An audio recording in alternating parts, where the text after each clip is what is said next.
My third speech on a person in history is Martin Luther King Jr. Martin Luther King was born January 15th, 1929, and passed away April 4th, 1968. Martin Luther was an American clergyman, activist, and leader of the African American civil rights movement in the United States.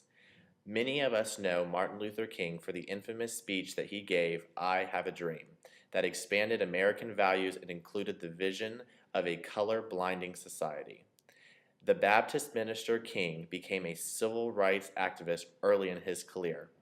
He led the 1955 Montgomery bus boycott to help found the Southern Christian League Conference in 1957.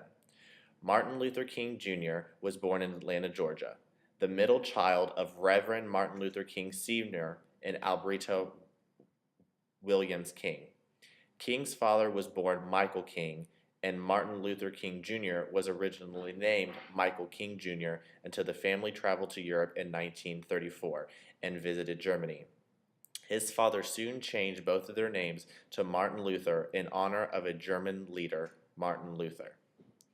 King was originally brought up of Christianity values.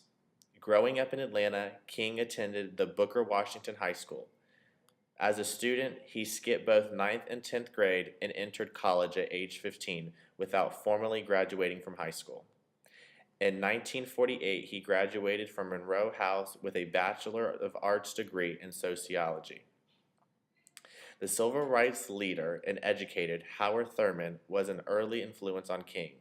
A classmate of King's father at Monroe House College, Thurman mentored the young King and his friends. I don't believe you get a Martin Luther King Jr. without a Herman Thurman, said Walker Flunker.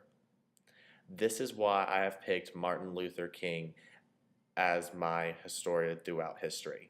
Many of us look up to him, and many of us will say that he founded the civil rights movement of the United States.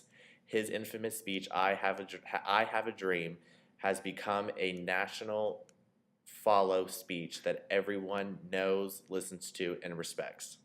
This is why I have chose him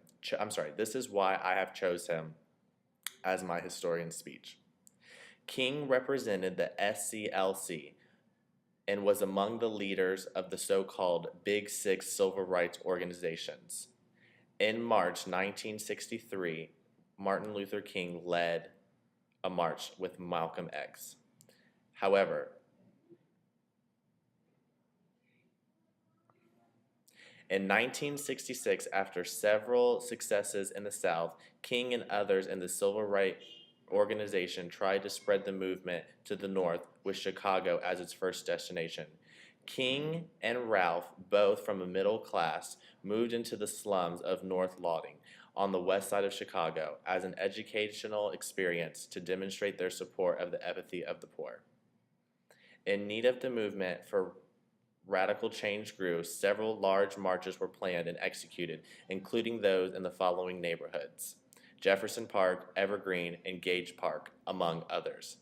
In Chicago, King later wrote that they received the worst reputation than they had ever had in the South.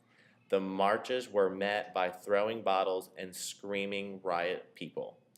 King's belief that he was doing right, and he proved to be right. Thank you. 1, 2, 3, 4, 5,